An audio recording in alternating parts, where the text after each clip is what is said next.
Debbie Marcoux is licensed by the Department of Financial Institutions and MLS ID 237926. Also licensed in Arizona 0941504, Florida LO 76508, Georgia 69178, Idaho, Nevada 57237, Oregon, Tennessee 184373, Texas, Washington MLO 237926. She's a mortgage mom. She can get things done when you're in need and don't know where to go. Pick up the phone and call Mom. All right, so welcome to Mortgage Mom Radio. I'm Debbie Marcoux. I am the Mortgage Mom, and I am bringing you everything that you guys need to know about real estate and mortgage. So what do? We could bring you guys all kinds of education and information about tons of topics that are going to either help you get into a home, save your family expenses, cash flow better on a monthly basis, everything you can think about, and different ways to utilize your home for those resources. One of the things that we're talking about, well, actually the only thing we're talking about today is solar, home solar. I know we've talked about inflation. How can we try to get our expenses down? How do we get the budget down? Today I've got Matt Stoutenberg with Peak Power on with us. How you doing, Matt? I'm doing great. Thanks for the invite, Debbie. Oh, you are very welcome. I am so excited to have you on. I did a show about a month and a half ago, maybe 2 months ago, and it was about solar, and it was about, whether you should buy or lease. But there's actually 3 different options available when looking at solar. So you've got your power purchase, you've got your lease, and then you've got your just regular outright purchase. And I thought it was really important that we actually kind of cover those 3 different options. How do each of them work? And then at the end of the day, which one do we feel is best, or what would we recommend? So I do want to talk to you about that. I want to talk to you today about, getting the solar put on, trying to do things to save in other ways as well, like heating your pool. We had a quick conversation about that before the show started, so we'll jump into that thermal. People trying to maybe get electric gas instead of, stoves instead of their electric stoves instead of their gas, trying to go to electric furnaces, trying to do everything crazy electric to try to save because of these solar panels. So we want to touch on that as well, because that doesn't necessarily work out the way that you might think that it would. So I'm so happy to have you on. You are the expert when it comes to solar, and I'm really looking forward to all of your information that you can provide.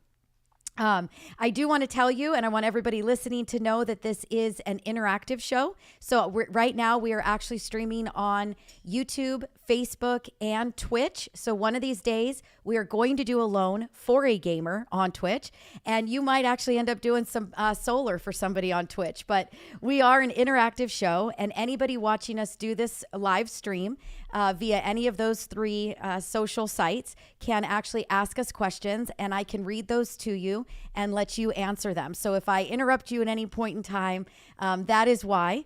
And then again, everybody out there watching and listening, please tell us that you're there. Tell us, say hi.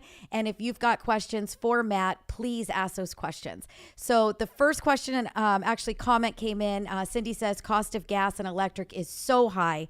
Great show idea. Thank you. So I really think right now, during this time and all of the inflation and the costs of every utility getting more expensive, this is really a good topic for all of my listeners to hear. So Matt, Peak Power, you guys are out of Orange County. So let's start there. What are your service areas? Because you came all the way down to me in northern LA County and did my house. So give us your area, your range.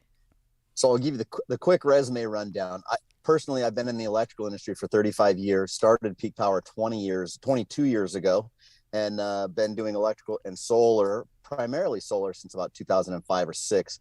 We have actually serviced all over the state of California, but I have since reduced that scope to pretty much the Grapevine south to the border, and from the water, the ocean to Blythe. We've got several installs in Blythe, so pretty much all of Southern California. We primarily like to service what we refer to as investor-owned utilities, which is PG&E, SCE, and SDG&E. For example, LADWP, Anaheim Department of Water and Power. Those municipalities don't always work out as well with solar because they have different rate schedules and rate structures. Okay, so actually, to explain that better, so I have a couple questions and then to kind of explain it better. So basically, every single electric company is going to give back to the homeowner a certain amount for the energy that they're basically selling back to the utility, right? Overproduction. Right. That's what you're referring to is called net metering, and that is based on overproduction. So a lot of people have a misunderstanding that think that the utility is paying them for all the solar that's being produced, but that's not the case. So your solar is on your house. If you put solar on your house, you're avoiding charges from the utility because you're getting the power from the solar.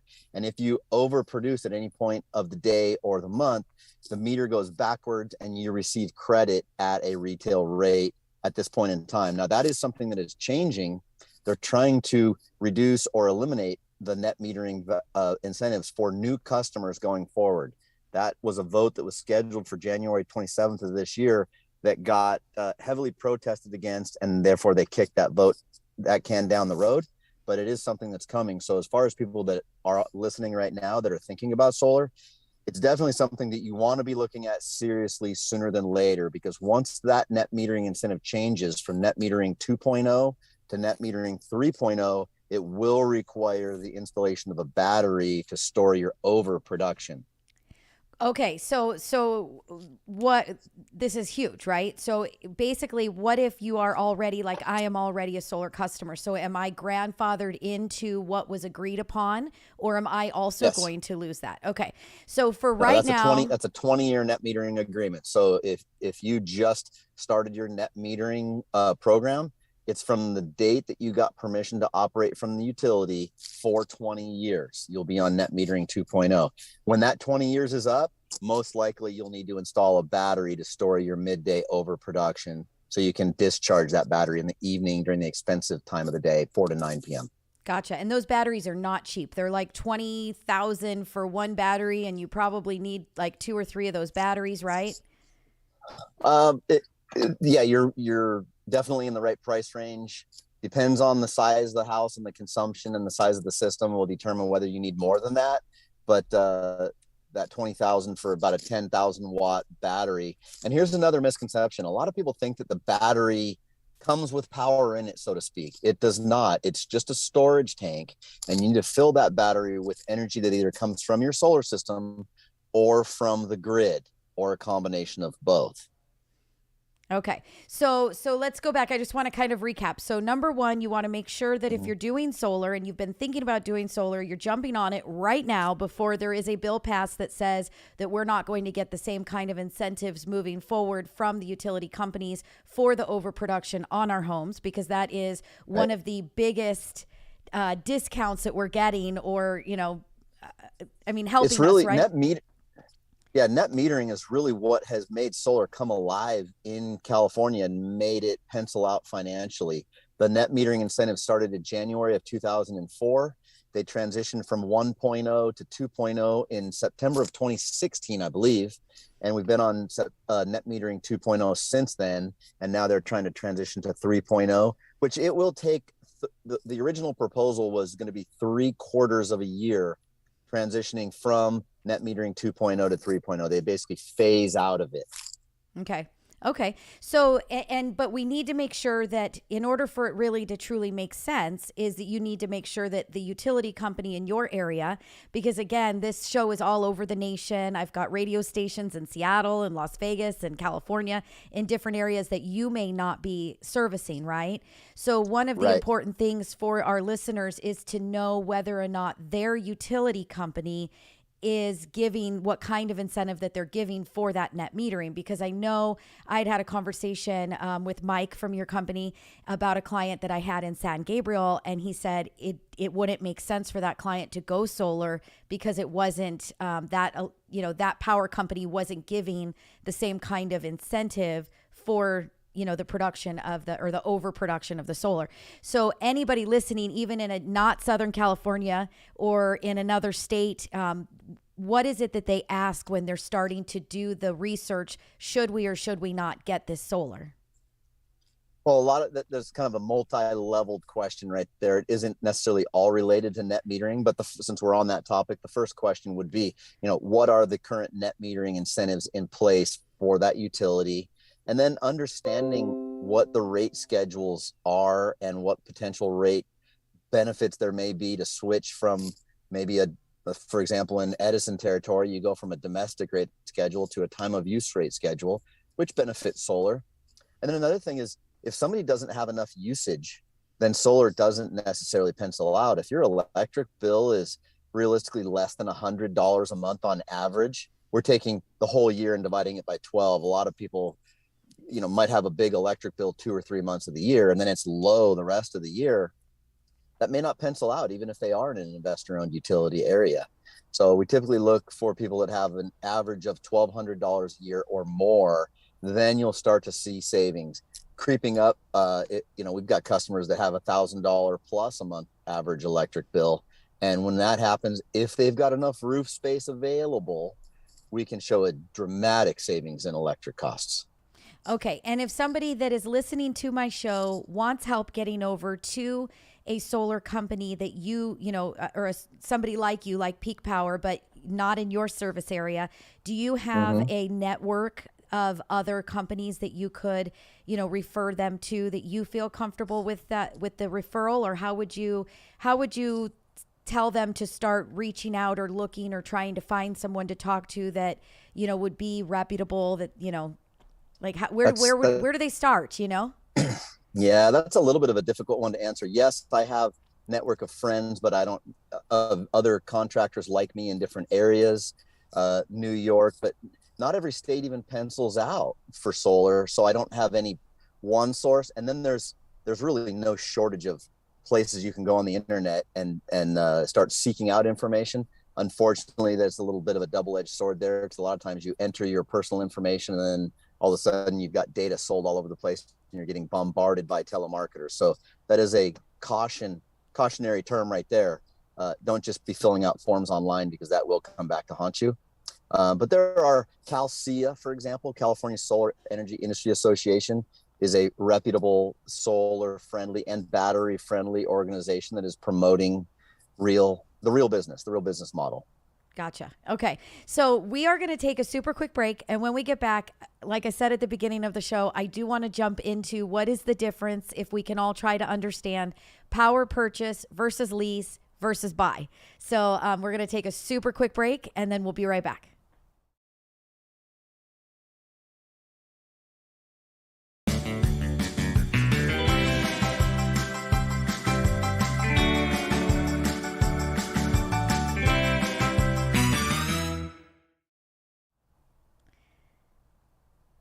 All right, and welcome back to Mortgage Mom Radio. I'm Debbie Marcoux, and today we are talking with Matt Stoutenberg with Peak Power. He is handling all of my solar needs, and he can possibly help you with yours. So the first thing that I want to do, Matt, is, we haven't done this yet, but how do they get a hold of you if they want to call you? Maybe they are in another area or an area that you don't service, but maybe they could try to call you first and see if you do have a friend or a buddy doing the same thing as you in their area. How do they get a hold of you?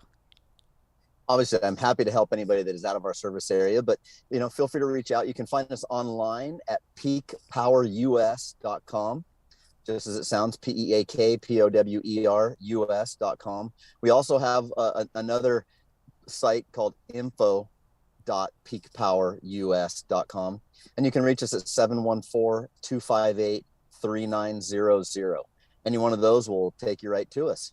Perfect. And I do want to remind everybody, it's an interactive show. So if you guys have questions about solar, please feel free to put that in the feed. If you guys are watching right now, say hi, tell us that you're there. I would be more than happy to read that out loud. So once again, we're talking solar today, and what we're going to get into right now, I think, is the important stuff, because everybody hears all of the different options. There's numerous companies that are doing it. There's the power purchase, the lease, and then the buy. So where do we start, and how do we compare, Matt?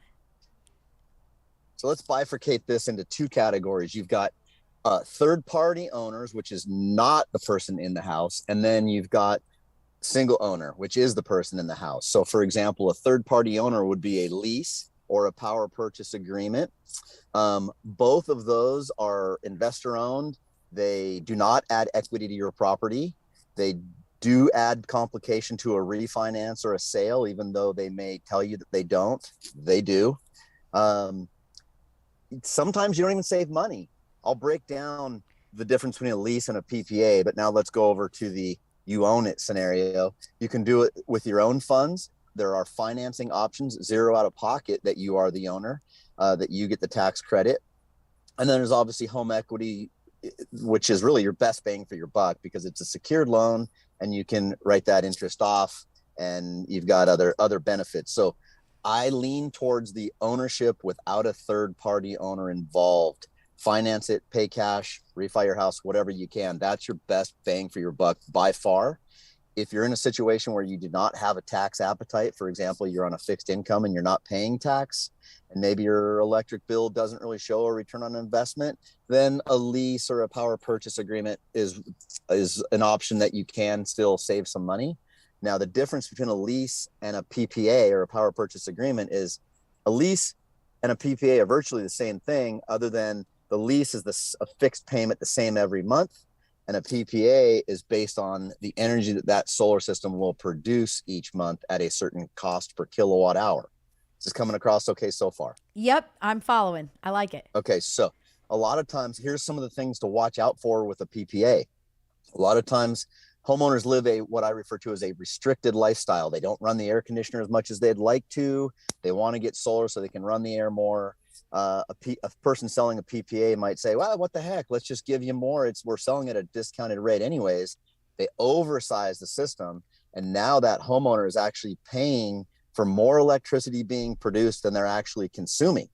So there are some cases, especially with a PPA, where the person's paying more for solar, even though they're using more electricity, they're paying more. So that's one of the pitfalls to a PPA. Another is and the PPA. Yeah, well, just to remind everybody, PPA is a power purchase agreement. So that is something that you guys will hear out there as an option. So I just want to remind everybody, because I kept hearing you say PPA and I knew you were going, and I'm like, acronyms sometimes will get us all a little bit confused. So PPA is the power purchase agreement. Yeah. My apologies. I thought I did say power purchase agreement. No, I'm sure that you did. I'm sure that you did, but I was already starting to lose you for a second, since solar's not my, that's not my territory. It's not what I do every day. So I just wanted to kind of remind everybody listening what you were talking about, where you were at. Here's another good way of categorizing these options. A lot of times I'll ask people, what is your roof worth? And then right away they think what it costs to replace the roof material itself. But really the question I'm asking is, if that was blank real estate in sunny Southern California, and you were an investor, what is that real estate worth to an investor who's looking to produce electricity? A lease or a PPA, really what you're doing is you're giving an investor free real estate because they get an easement on your roof, and they put the solar panels up there and they sell you that power at a discounted rate. So the long-term yield of a lease or a PPA to the investor is about twice what you would pay if you purchased the system outright with a loan. Okay. So wait, so let me back up. I just want to make sure I'm hearing you, that I'm getting this right. So I own my house. I own my roof. It's mine. Somebody is going to come in. They're going to use my roof, not pay me to use my roof, put their equipment on my roof. They are going to give me a discounted cost on the energy. So it's not that the panels are supplying enough to cover 75% of my home's needs and I'm paying the 25%. They're just giving me a discounted rate on the actual energy used. And I'm giving them an easement, which means that I'm giving them access to my roof whenever they want it. That's correct. You nailed it.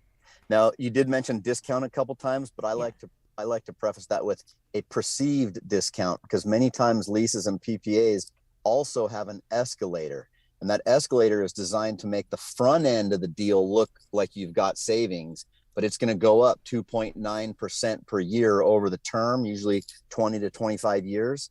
And if you do the math and amortize that out, it's going to come out substantially higher than what your current cost per kilowatt hour is. So these are some of the reasons why I'm not a fan of leases and PPAs. Obviously, you can tell by what I'm saying. But in most cases, I'm not a fan. There are some cases where it is the right and only way to show somebody a savings in specific situations. Gotcha. Well, I don't really like that. I don't like that I'm not I don't feel like it's my roof, it's my panel, it's my energy being created. I get the option, right? It's my choice whether I want to overproduce and feed it back to my utility, or if I want to overproduce and store it into my own battery, and whether one makes sense or not, or one is better than another, that's a whole nother day in conversation. But Sure. I feel like when it's being leased, I'm giving somebody else permission to my house, to my roof. They're getting all of the production that my roof is making, and I don't really have control over it. So that bothers me.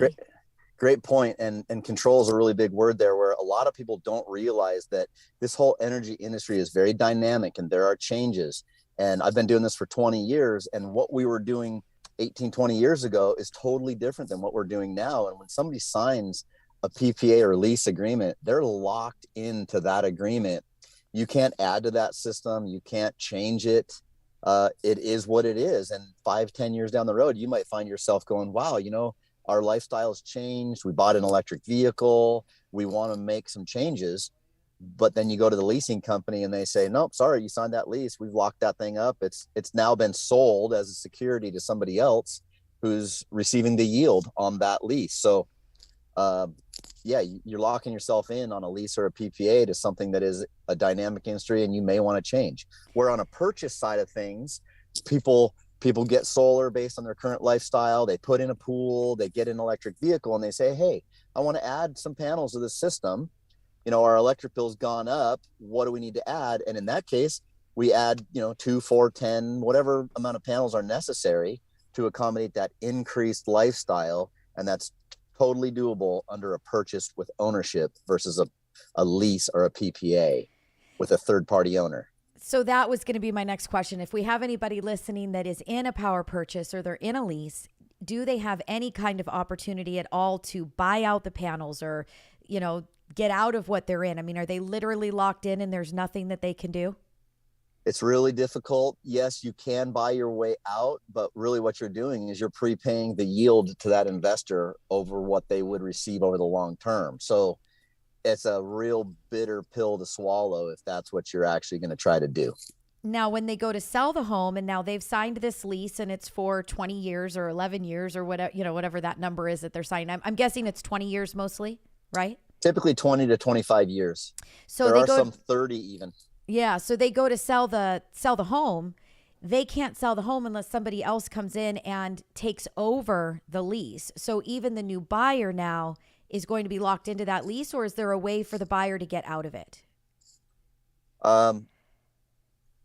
The buyer, so you got a couple options there. Let me see. Backing up, that's why it's another negative, because that new homeowner may not want that lease. And so in some cases, it drives your prospective buyer away from that home because they go, geez, I don't want that lease. And the other house over there has a purchase. I'm going to take that one. The leased solar, again, I know I mentioned this earlier, does not add property value or equity to the house because it's owned by somebody else. In a purchase scenario, okay, that's what I was going to say. With a lease or a PPA, it's just like having another utility. You can't pay it off. You can't pay off your Edison bill. But if you have a loan, for example, but you own it, you can pay that loan off typically with no prepayment penalties. And now you have no loan payment and your electric bill's gone. That does add equity to your property. And typically those loans are transferable. Most of the time, what I find in a real estate transaction with a lease or a PPA is the buyer tries to get the seller to pay it off out of the equity and proceeds of the home. The seller tries to negotiate with the leasing company to get that done, and really ends up having to just pay that solar system off early to keep that buyer engaged in the transaction. So they're basically paying the electric bill for the buyer. Right. Wow. I don't like it. All right. So no, I feel like that's why we stopped doing them, because I felt like a subprime lender after years of doing that. I was like, this is just not good. Right. I don't want to take these calls from upset realtors and homeowners that are realizing what they got themselves into 4, 5, 7 years down the road. Yeah. Well, I'm really feeling like we've answered the question of what is the best option. Should you buy, power purchase, or lease? And definitely in my mind, I'm thinking buy is the only way to go. I think that is the most important part. For everybody that is watching the show right now with us doing it live, you guys I want you to hold on for a minute. We're going to take a quick break. I'm going to let everybody by radio who's listening on Saturday or Sunday know that we are coming back, but you have to watch the rest of the show on my YouTube or Facebook channel. This is actually the end of our hour and the hour is over, but I don't want to get Matt off yet because we haven't talked about what do we do when we start adding electric vehicles and what can that solar really handle and how do we know how many panels we need and all that good stuff. So there's going to be an extended version. If you guys want to go to YouTube and watch the show, you guys can find that.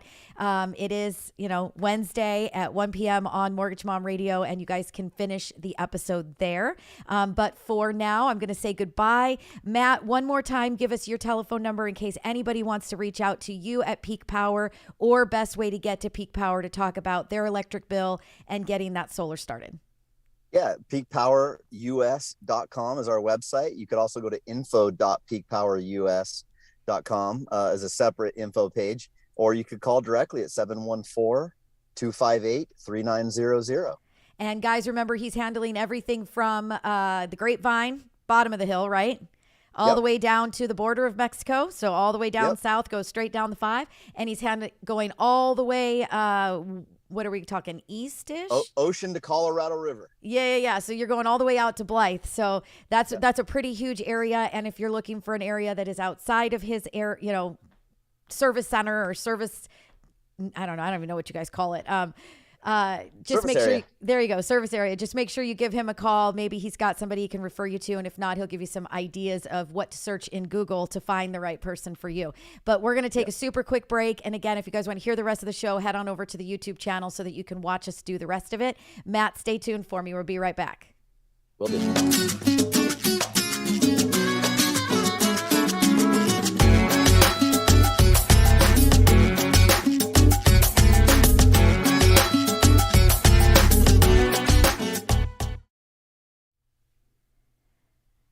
All right, welcome back to Mortgage Mom Radio. Today I've got Matt Stoutenberg with Peak Power on with us, and we are talking all about home solar. This is the fun part of the show. This is, it's off radio. We can kind of be whoever we are. We can say whatever we want. So this is the cool part. But what I really want to ask you, this is what I want to get into, is now I've just put solar on my home. I'm super excited. Just bought a brand new house in October. It was a much larger house, almost double the size of what my previous home was.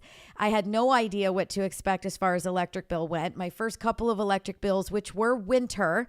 Okay. We moved in, we closed at the end of October. We rehabbed in November and December, and we moved in the week before or the week of New Year's. So we really, other than having contractors in there working, we weren't living in the home, running the heat, running, a lot.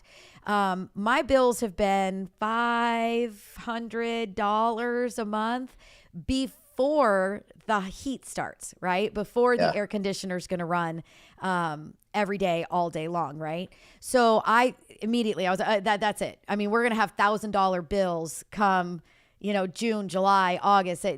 Solar is the way we've got to go. There's no choice, right? So I get super excited about this solar. I'm a baby. I have to have my pool hot. I won't sleep. I won't even get in it unless it's over 80 degrees. So I'm going with the pool thermal to make sure I don't have the gas bill to heat the pool. And then I get really excited and I start thinking, you know what? I think I want to add an electric stove. I want to make my furnace electric. I want to make my, water heaters electric. I'm just thinking this is the best way to, I can just get rid of utilities, right? So I want you to talk a little bit about that because I know we started to talk about it at the beginning of the show, and I just want you to kind of set me and everybody else straight on, slow down. Hold your horses. Yeah. A lot of people have a misconception or misperception of solar, that once they've got solar, they've got this unlimited source from the sun that's just spilling into their house and they can convert everything to electricity. But in reality, most solar systems are designed specifically to offset the existing lifestyle or consumption of kilowatt hours in that home. And it's pretty typical for people to size a solar system based on a reduced lifestyle. What I mean by that is they're not running the air conditioner as much as they'd like to because the electric bill's so much. And then after they get solar, they're like, hey, we got solar, crank the air, let it run. And then all of a sudden they get an electric bill and they go, hey, wait a minute, the solar's not working. When in reality, the solar is doing exactly what it was designed to do. They've just exceeded the capacity of what it was sized for. So taking into consideration any lifestyle changes that you plan to make on the short term is good to do when you're putting a system in for the first time, but systems can be added to. And the reason why I say short term is because a lot of times people say, well, I'm going to want to get an electric vehicle at some point in the future. So why don't we go ahead and put solar on for that also? And when they realize or learn how much solar an electric vehicle actually consumes, and that they don't plan on buying that electric vehicle for maybe 6-8 months or a couple of years, it's not good use of the money to put solar on your roof that you're not going to consume on an annual basis. So that being said, backing up a little bit, the other thing is electricity and heat are enemies. You don't really want to heat things with electricity if you don't have to. And if you've got gas in your home, gas is by far a better way to heat water in a tankless water heater or in a tanked water heater. A gas stove, now I think that's a cooking preference really, whether you like electric or gas, but from an energy utility basis, gas is by far cheaper to heat with. Same with a furnace. Heating your home with electricity is very expensive compared to heating it with gas. So converting all of your gas appliance to electricity after you've got solar is really kind of a no-no, unless you have sized for that conversion before you did that solar system. Otherwise, your gas bill is going to go away and your electric bill is going to go through the roof, even with solar. Yeah. And, I'm going to be honest with you. Like I said, my house is a pretty decent sized house. And when I was talking about, what our consumption was, and then I started talking about, getting the charging system in there if we got an electric vehicle. And, then it was like, well, we're going to have to get rid of the pool thermal to put more, that we'd need that space for those additional panels for that electric, for that extra electricity. And I'm going to tell you, I'm going to save a lot more money with the pool thermal than with, the electric vehicle charger. So, for your audience, let's make sure that they know that there's two different technologies that we're talking about here. Yes. Solar electricity panels do nothing for heating the water in a pool. And pool thermal panels do nothing for your electric bill. They are two totally separate systems that operate completely separate from each other. Another thing that a lot of people wonder is, can I just get solar that just goes to my pool pump? It's not designed that way. The solar systems that we're talking about on this program are called grid-tied solar systems that go right to your main electric panel. So any device that is pulling power from your main electric panel, example, pool pump or car charger, the solar system is feeding that device. So in effect, it's indirectly powering your pool pump. Right. But the thermal, so explain to everybody how the thermal works, because trust me, I have a child that needed swim lessons this winter. And that way, I didn't have to worry about him going out the door and falling in and drowning. And it was beyond my wildest what it cost me to heat my pool for 2 weeks with the gas. So tell everybody what the pool thermal is, because I'm super excited for mine to come in. I'm waiting like with bated breath. So pool thermal is, if we're talking about return on investment, you're going to see a very rapid return on investment with pool thermal, because what you just described, for what it costs you to heat your pool for 2 weeks is what you're going to get from pool thermal. Your typical return on investment is about 12 to 18 months, depending on pool size and location and roof specifics. But really the technology is very basic. You're just pumping the water during the filtration cycle. You're pumping it up on the roof into panels that are small veins of black matte plastic, and they're absorbing the radiant heat from the sun and heating the water, just very similar to like the garden hose laying on the front yard and you go to take a drink out of it and it burns your mouth. Mm-hmm. It's that level of technology, just basic stuff. And then it pumps it back down into the pool. Or the opposite could be the jockey box that has a bunch of ice in it. So the beer from the keg is rolling through the coils, getting cold Right. before it comes out, right? Right. Okay, so right. that makes sense. Actually, I didn't really know what it was. I just heard keep your pool hot, not use your gas bill, pool thermal. And I said, please install. Yep. Now, solar electric is not using the heat. A lot of people think, oh, Arizona, Las Vegas, it's really hot there. Solar electric must be awesome. In reality, heat is the enemy of solar electric. You really want a really good solar day is a light breeze, cool temperature, and a lot of light, right? Because it's converting the light or the lumens to electron flow.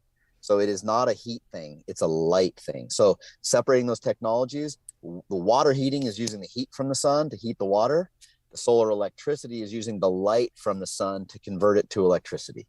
Gotcha. All right.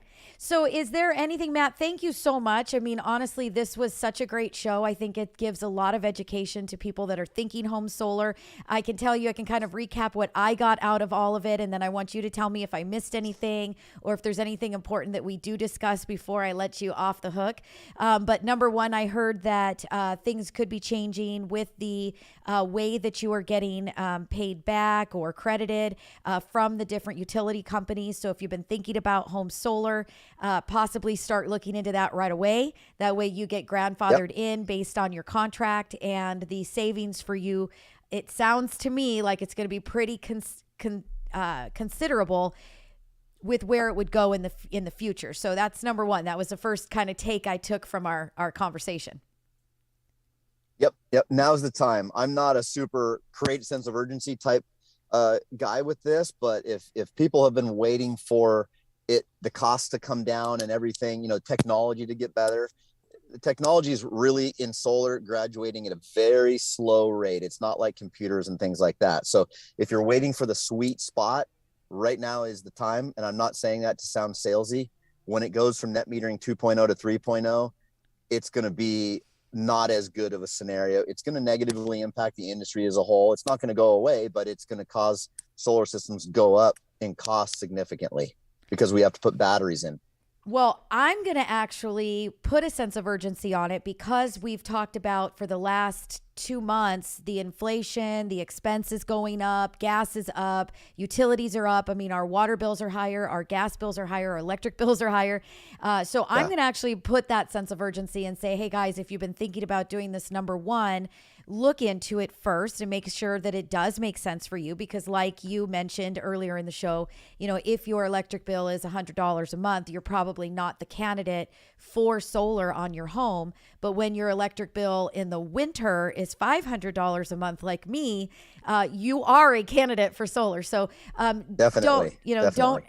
don't hesitate. Look into it now. See what you guys can do. It is about a cash flow. It is about a budget. It's about affording things easier monthly. And the best way that you can do that is to start right inside your own home with where can you cut some of those utility costs. So I am going to put some urgency on there. Number two that I learned from you today is that buying is definitely better than the power purchase or the lease options available with solar. Again, you did mention that there might be a couple of people that would possibly benefit from the other options, but it doesn't sound like that's going to be for the majority.